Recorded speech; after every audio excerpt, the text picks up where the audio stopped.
And our next announcement is from our women's spirituality group. I will say that if you feel gypped today that you didn't get a sermon, you can hear one of mine. I was watching some of the broadcasts of the Breath of Fresh Air yesterday and was reminded that 2 years ago I was invited to speak to that group, and there's a recording of that. I speak about one of my favorite Psalms, 139, and talk about some very personal experiences of finding the light of God in times of darkness. So if that appeals to you, I hope you'll go onto YouTube. That's the easiest way I've found to get there. Go to YouTube, type in Abingdon Episcopal Church, and you'll look for the recordings of Breath of Fresh Air, and you'll see my face on one of them. All right, now we would like to hear from our women's spirituality group. Thank you for lending them an ear.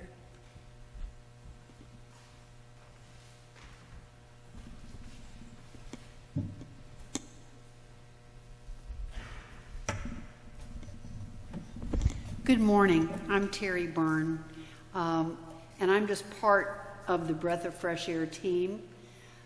I know that in this day and time, we're not supposed to have women's groups and men's groups, but we did call it women's spirituality because that's who usually comes. Men have been invited, men have come, we've had men speakers, but it all was a genesis from, I'm thinking before 2015, when we used to meet in the parish house and the men would come and fix us breakfast while we women had our spiritual gathering, and that was very pleasant. And then that kind of faded, and then the big 2020 arrived. And one afternoon I got a phone call from Winona, and she said, Winona Pearson, and she said, Terri, I'm very frightened for our church. I'm frightened for the women in our church because we're going to go into isolation, and we don't know for how long. And being in mental health, that was a tremendous concern for her.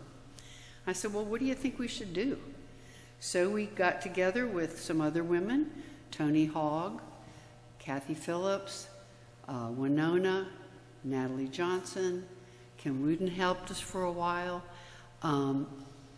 And we talked about what can we do? Well, Zoom was new to everybody, but we gave it a go. And so by October of that year, we had gotten some speakers, and we came up with a format. And I stole it directly from Bishop Porter's class that I had been going to throughout 2020. We start with a moment of prayer at the beginning. We introduce our presenter. Our presenter speaks for 15 to 20 minutes about their spiritual journey. We break into small groups, talk about topics that came up during the presentation, come back to whole group, and share with everyone what we gained from that gathering. And then we close in prayer. We keep it under an hour. It's a Saturday morning. People are busy. But for some reason, people have been able to carve out that 10 to 11 o'clock on the second Saturday of every month. Well, after 3 years, we're still rolling. And it's been awesome. And the best part is that we record it. And we have a phenomenal individual, David Evans, who monitors our presentations, and then he chops through them the best he can, and he comes up with a beautiful edited version with slides, our prayers included, music in the background. He makes us look very professional. Thank you, David.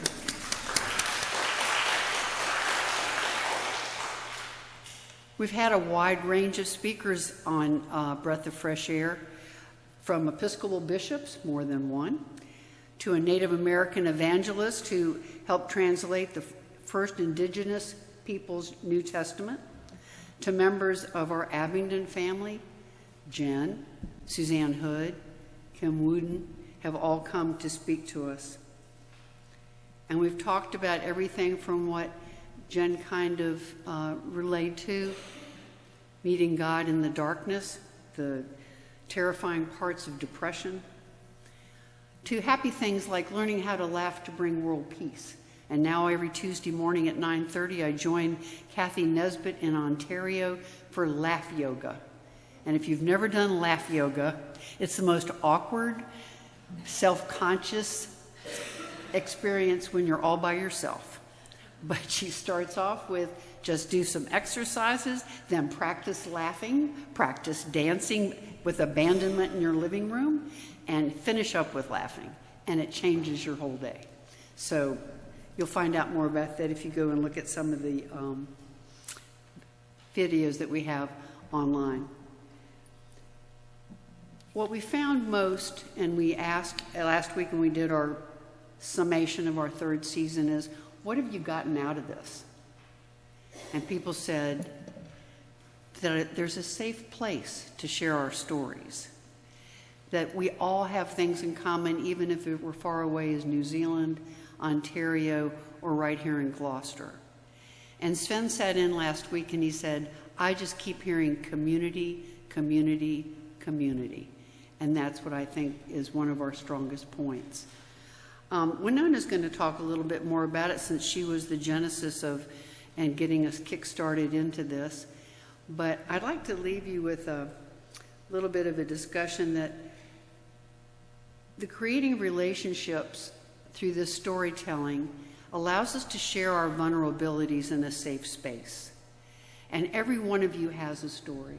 And when I talk to you or you talk, we're talking in groups, everybody has a little something special about them that they need to share with others. And when they do, we all gain. Which brought me to a wonderful book that Kathy Phillips lent to me, and now I'm going to have my own copy because I'm going to write all over it. It's called Braiding Sweetgrass by Robin Weld Kimmerer. In her chapter about the three sisters, she says, you learn to respect one another, support one another, bring your gift to the world, and receive the gifts of others, and there will be enough for all.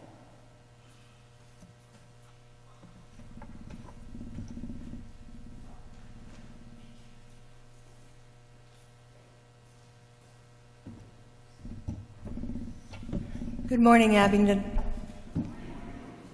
I went to adult education this morning, and Rob Atkinson asked us what words come to mind when we think about nature. And the first word that I thought of was breathing. And I think that kind of ties into our women's spirituality, a breath of fresh air.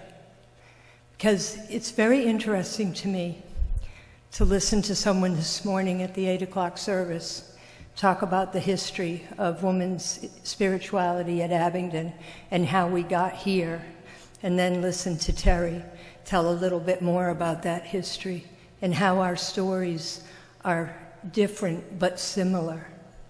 Because my story about how we got here is slightly different from the other stories that I heard.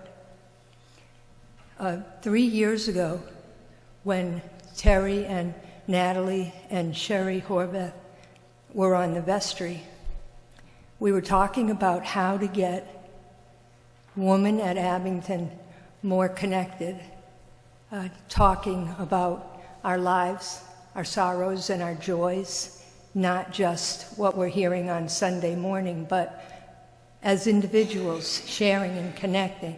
And then COVID came. And it shut the door on an opportunity to meet in the parish hall, from at least the way I was thinking about it. And we thought, what are we going to do? We don't want to shut the door completely. And then we thought of Zoom. I didn't really know much about Zoom at the time. I know a little more now. I think we all do a little more now. And I have to agree with Terri. Thanks to David Evans, we have been able to take our vision of a breath of fresh air and put it out there for not just Abingdon, but anybody who's interested.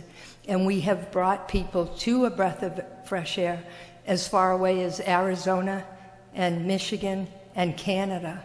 And we hope to continue to do that, bringing stories of hope and strength and experience, not just for us, for each other, and for the each others who are out there who may have their own sorrows and joys and don't know how to say so. And so I want to end with the story that Jen told you this morning about the story that she shared with us was one of hope and strength and experience that had a lot of people crying because it opened the door. I hope she doesn't mind me saying this. She opened the door for anyone who is suffering and doesn't know what to do about that, to share it with somebody else. That's why we're doing this. So when we meet in September, I really hope that some of you who have not given it a shot, who have not given it an opportunity, who have not taken 1 hour on a Saturday morning to see what we're about, to come on in, because you're welcome. Thank you.